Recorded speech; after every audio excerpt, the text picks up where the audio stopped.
என் பாந்தவர்களே, ஒரு முக்கியமான பதிவு இது. குழந்தைகள் நம்ம சொன்னதை அப்படியே கேட்கணும், கீழ்ப்படுதல் இருக்கணும், ஒபீடியன்ஸ் இருக்கணும், ஒழுக்கமாக நடந்துக்கணும். அப்படின்னா உணர்வு பூரணமாக நம்ம கனெக்ட் பண்ணணும். நம்ம வாழ்க்கையில் நம்ம பார்த்துருக்கோம், சில பேர் சொன்னால் நம்ம அப்படியே எடுத்துப்போம். அவங்க பேரில் அவ்வளோ மரியாதை இருக்கும், பாசம் இருக்கும், பிரீத்தி இருக்கும், உணர்வு பூர்ணமான பந்தங்கள் அதெல்லாம். ஆனால் சில பேர் சொன்னால் கண்டிப்பாக செய்ய மாட்டோம். ஏன்னா அந்த உணர்வு பூரணமாக பந்தம் இல்லை, அது ஒன்று நெகட்டிவாக இருக்குது. இந்த சின்ன சூட்சுமத்தை நீங்கள் புரிஞ்சுக்கணும். இதில் ஒரு முக்கியமான ஒரு ஐடியா உங்களுக்கு கொடுக்க போகிறேன். ப்ரைஸ் பண்ணுங்க குழந்தைகளை. இந்த ப்ரைஸ்ன்றது, மெச்சுதல்ன்றது, பாராட்டுதல் என்பது ரொம்ப முக்கியமான ஒரு பரிமாணம் வாழ்க்கையில். உங்களை யாராவது ப்ரைஸ் பண்ணால் உங்களுக்கு சந்தோஷப்படுவீங்களா மாட்டிங்களா? அதுவும் அவங்க ப்ரைஸ் பண்ணும்பொழுது அவர் உண்மையிலேயே நம்மளை ப்ரைஸ் பண்ணுறாரு என்ற மனநிலை உங்களுக்கு வரும்பொழுது அவங்கள ஒன்றும் கேட்பீங்க.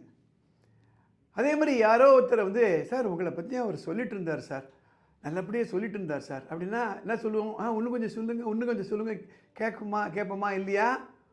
அது உங்கள் எதிரியே ஒருத்தர் இருக்கார், அவர் உங்களை நீங்கள் இருக்கிறத கவனிக்கலை, ஒருத்தர் பேசிகிட்டு இருக்காரு, உங்களை பற்றி அவர் பேசிகிட்டு இருக்காரு, நீங்கள் டக்குன்னு காது கொடுத்து கேட்குறீங்க, இன்னும் நம்ம பேர் கேட்குதே அப்படின்ட்டு.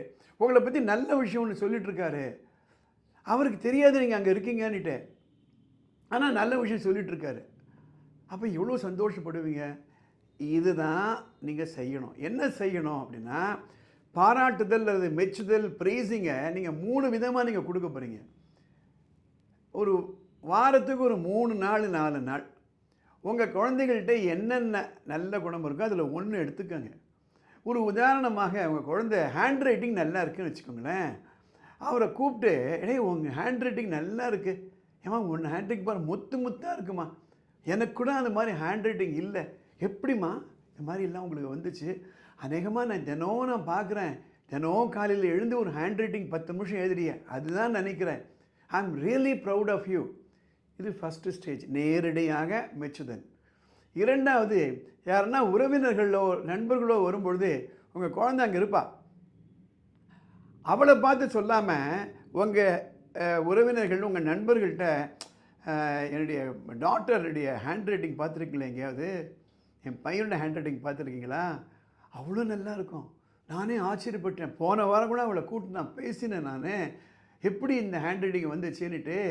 அவங்க அநேகமாக தினம் ஹேண்ட் ரைட்டிங் எழுத நான் பார்த்துருக்கேன் அப்படின்னு அவங்கள்ட்ட சொல்லும்பொழுது உங்கள் குழந்தை இதை கேட்டுருப்பா. யூஆர் ரீஎன்ஃபோர்ஸிங். ஆனால் இதை செய்யும் பொழுது ஒரு செயற்கையாக இருக்கக்கூடாது, அது இயற்கையாகவே இருக்கணும். இது செகண்ட் ஸ்டேஜ். 3வது ஸ்டேஜ், யார்கிட்டையும் நீங்கள் சொல்லிகிட்ருக்கீங்க, உங்கள் பொண்ணு இல்லை பையனுடைய ஹேண்ட் ரைட்டிங் நல்லா இருக்குன்னு சொல்லிகிட்ருக்கீங்க.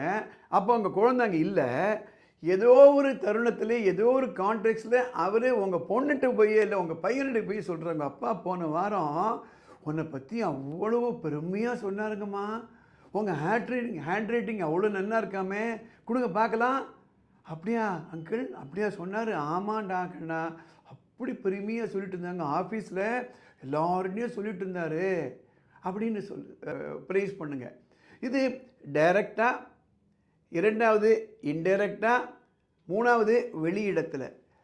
இது ப்ரைஸ் பண்ணணும். ப்ரைஸ் பண்ணால் தான் அது ஒரு டானிக் காட்டும். நம்ம என்ன செய்வோம் அப்படின்னா, தப்பு பண்ணால் நேராக சொல்லிவிடுவோம், யார் வந்தாலும் அப்போ பொண்ணுக்கு எதிரியே பையனுக்கு எதிரே தப்பை சுட்டி காமிச்சிட்டே இருப்போம், வெளியில் எங்கேனா குறை சொல்லுவோம், அது பொண்ணுண்ட பையன்கிட்ட சொல்லுவாங்க.